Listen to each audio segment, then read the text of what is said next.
Hello students, इस chapter के 2 comprehension हम पहले कंप्लीट कर चुके हैं, जिसमें हमने जिम मैकपर्सन का लेटर पढ़ा जो उसने कोने अपनी वाइफ के लिए लिखा था।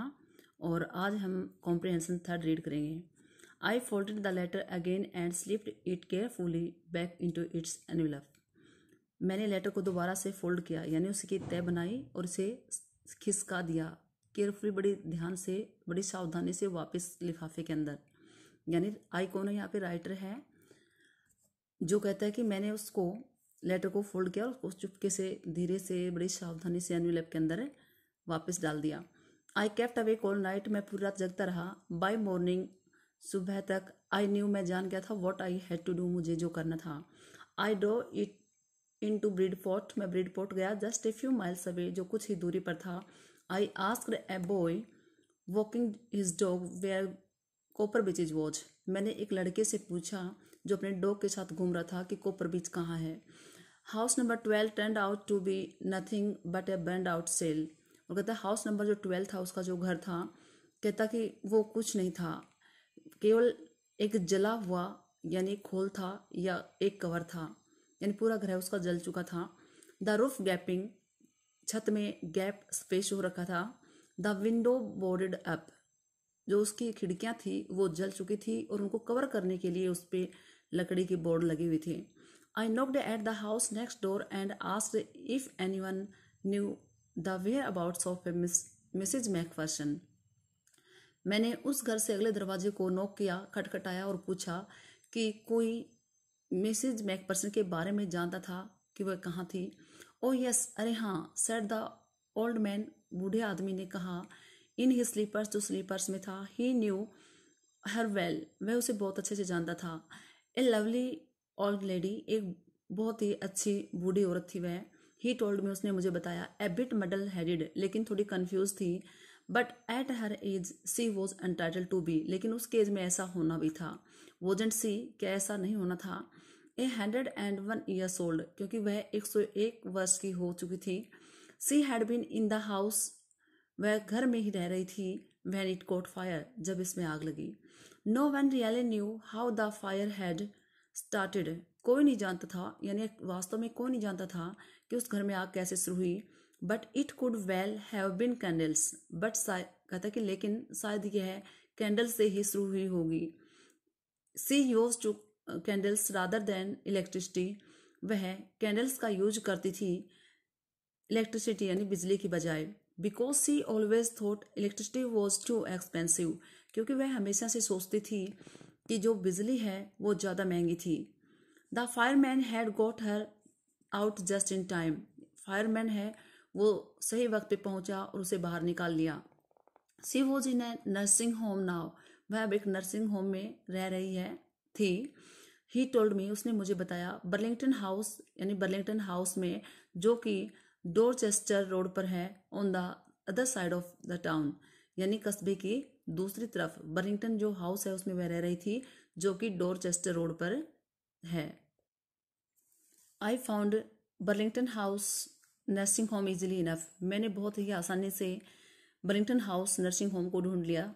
There were paper chains up in the hallway and lighted Christmas tree stood in the corner with a lopsided angel on top, वहाँ पे पेपर की चेन बनी हुई लगी हुई थी हॉल के रास्ते में, और जो क्रिसमस ट्री है वो एक कॉर्नर में लगाया हुआ था जिसमें लाइटें लगी हुई थी, और जो ऊपर की साइड से यानी टॉप पर से, चोटी से, ये जो ट्री था ये वन साइड झुका हुआ था।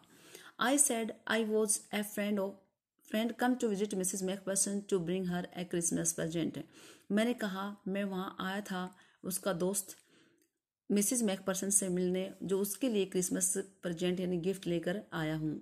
आई could see through into the dining room where everyone was wearing a paper hat and singing, मैं देख सकता था वहाँ डाइनिंग हॉल में, जहाँ पर हर कोई एक पेपर की टोपी पहने हुआ था और गा रहा था। The matron had a hat on too and seemed happy enough to see me, matron जो हेड नर्स थी वो भी एक टोपी पहनी हुई थी और काफ़ी खुश दिखाई दी मुझे देखकर। सी इवन ऑफर्ड मी ए माइंस पाई, उसने मुझे ऑफर किया यानी मुझे दिया एक ड्राई फ्रूट से बनी हुई sweet. She walked me along the corridor, वह मेरे साथ कॉरिडोर तक गई। Mrs McPherson is not in with the others, Mrs McPherson है, अब वो दूसरे के साथ नहीं रहती है, नहीं मिलती है। सी टोल्ड मी, उसने मुझे बताया, she is rather confuse today so we thought it best if she had a good rest, वह आज भी काफ़ी कन्फ्यूज है, इसलिए हमने सोचा उसके लिए अच्छा होगा यदि वह अच्छे से रेस्ट करे।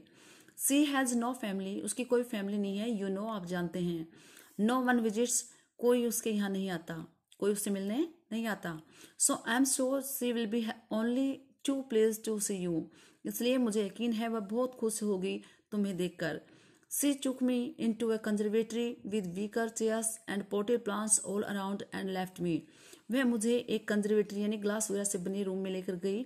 विद वीकर चेयर्स, जो जहाँ पे चेयर्स थी वो वीकर यानी केन वगैरह से, बेंत वगैरह से बनी हुई थी, और वहाँ पे जो पोटेड थे उनमें पौधे लगे हुए थे चारों तरफ, वहाँ ले जाकर उसने मुझे छोड़ दिया।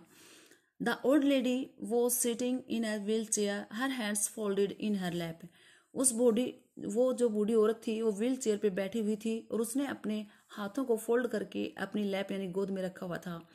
सी had silver white hair pinned into a wispy bun, उसके जो बाल थे वे सफेद हो चुके थे और उसने उनका बहुत अच्छे से जूड़ा बनाए हुए था। She was gazing out at the garden, वह बड़े प्यार से बाहर की तरफ गार्डन की ओर देख रही थी। हेलो हेलो, मैंने उसे नमस्कार किया। आई सेड, मैंने कहा। सी हेलो आई सेड, मैंने उसे हेलो किया। She turned and looked up at me vacantly, वह मुड़ी और मुझे देखने लगी खालीपन से यानी काफ़ी देर तक। हैप्पी क्रिसमस कोनी, मैंने उसे हैप्पी क्रिसमस कहा कोनी को। आई वेंट ऑन, मैं कहता गया। आई फाउंड दिस, मैंने यह देखा। आई फाउंड दिस यानी मुझे यह मिला। आई थिंक इट्स यूअर्स, मुझे लगा कि यह आपका है। As I was speaking her eyes never left my face, और जब मैं उससे बोल रहा था तो वह मेरे चेहरे को कंटिन्यू देख रही थी। I open the tin box, मैंने उस टिन बॉक्स को खोला and give it to her, और ये लेटर उसे दे दिया। और दैट वॉज द मोमेंट, मैंने उस बॉक्स को खोला और उसे दे दिया। That was the moment her eyes lit up with recognition and her face became suffused with a sudden glow of happiness, वो पल था जब उसकी आंखें जगमगा उठी एक पहचान के साथ, यानी उसने उस लेटर को पहचान लिया। एंड हर फेस बिकेम सफर्स्ट, और उसका जो चेहरा है वो भी एक अचानक ग्लो के साथ, एक साइन के साथ खुशी से जगमगा उठा। I explained about the desk, about how I had found it, but I don't think she was listening, मैंने उसे पूरा बताया, एक्सप्लेन किया उस डेस्क के बारे में, कैसे मैंने इस लेटर को पाया था, बट मुझे लगा कि वो जो है वो मुझे नहीं सुन रही थी। फॉर वाइल, थोड़ी देर के लिए, सी सेड नथिंग, उसने कुछ नहीं कहा, but stroked the letter tenderly with her fingertips, लेकिन वह उस लेटर को अपनी फिंगर्स की जो ऊपरी भाग से है वो बड़ी सॉफ्ट यानी सहजता से उसे सहलाने लगी। Suddenly she reached out and took my hand, अचानक से सी रिस्ट आउट, वह उस तक गई और उसने यानी वह मुझ तक पहुंची और मेरे हाथ को पकड़ लिया। Her eyes were filled with tears, उसकी आंखों में आंसू थे। You told me you would come home by Christmas dears, उसने कहा, सी सैड, उसने कहा तुमने मुझे बताया था कि तुम क्रिसमस तक आओगे, एंड हियर यू आर, और तुम यहाँ हो यानी तुम आ गए हो। The best Christmas present in the world, कहता है कि मेरे लिए सबसे अच्छा जो क्रिसमस का गिफ्ट है इस वर्ल्ड में वो यही है, यानी जो लेडी है वो अपने हस्बैंड का वेट करती है जब वो युद्ध गया होता है, और जब वो क्रिसमस के दिन आता है तो कहते हैं कि सबसे अच्छा जो क्रिसमस प्रेजेंट है वो मेरे लिए यही है, लेकिन वो राइटर को ही अपना हस्बैंड समझती है। सो आगे देखते हैं। Come closer Jim dear sit down, कहते कि आगे आओ जिम डियर और यहाँ बैठ जाओ।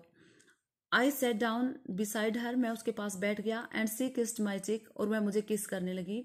आई read your letter so often Jim every day, मैं आपके लेटर पढ़ती थी अक्सर जिम हर रोज। I wanted to hear your voice in my head, मैं आपकी आवाज़ सुनना चाहती थी। It always made me feel you were with me, और यह हमेशा मुझे महसूस कराता था कि आप मेरे साथ थे। एंड नाउ यू आर, और अब देखो तुम मेरे साथ हो। You now you are back, you can read it to me yourself. अब तुम वापस आ ही गए हो तो इसे तुम स्वयं ही मेरे लिए पढ़ सकते हो।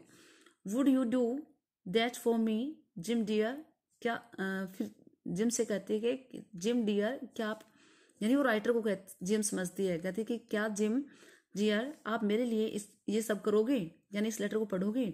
आई just want to hear your voice again, मैं अभी आपकी आवाज़ दोबारा सुनना चाहती हूँ। I would love that so much, जो मुझे बहुत अच्छा लगेगा अगर आपने लेटर पढ़ा तो। And then perhaps we shall have some tea, और उसके बाद शायद हम चाय लेंगे।